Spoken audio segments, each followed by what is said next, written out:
I do. I think it's really important for your listeners to understand that the issuing of that alert came after the request to do so from fire and rescue services. We've seen the devastating effects that wildfires can have, not least on those 19 families in Stourbridge who now don't have a permanent home to return to.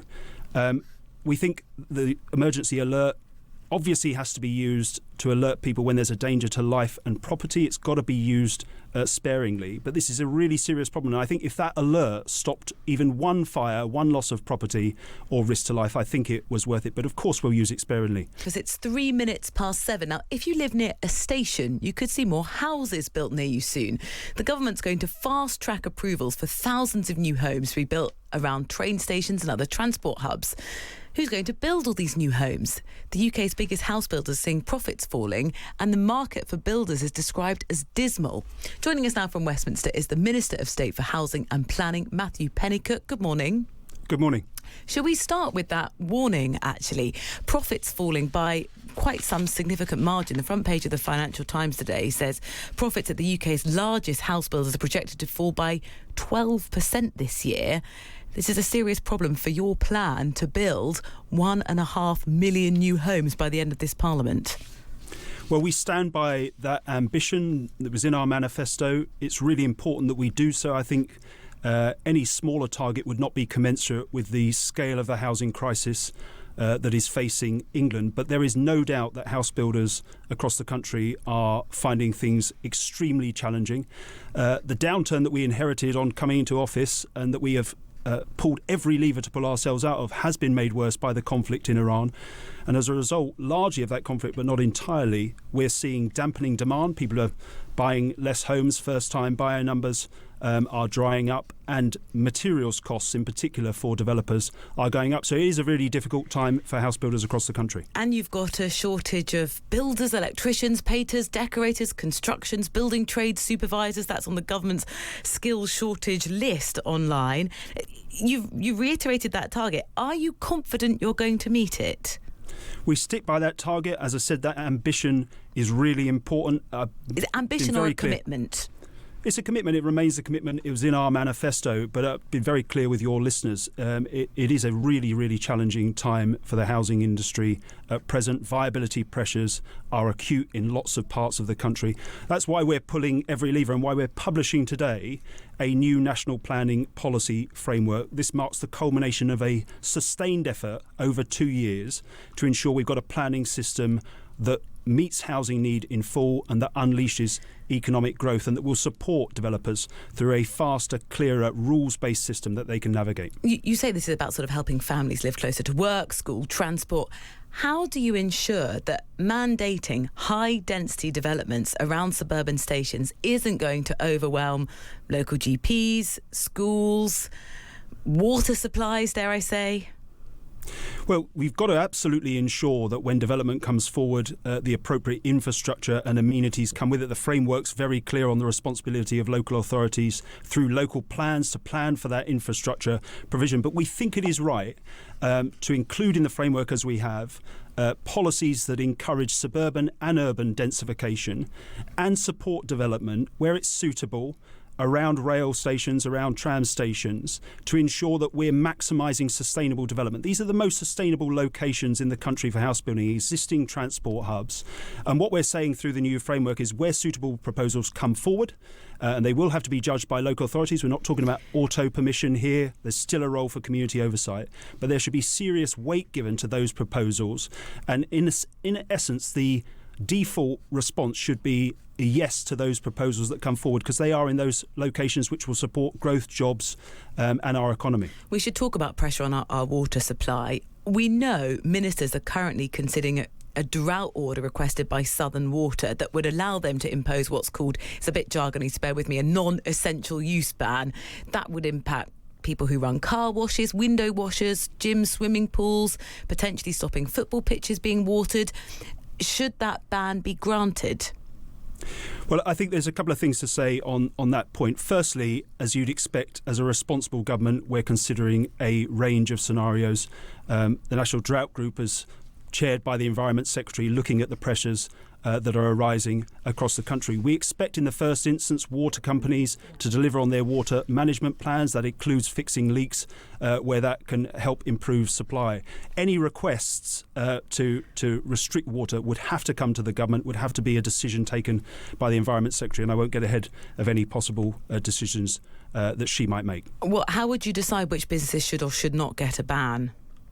No, as I said, the water company has to make a request to government to put restrictions. And sorry, Southern Water, I believe, have put that request They have, in. and I'm not going to preempt the decision made by the Environment Secretary to that request. If the request was granted, can we just talk in principle?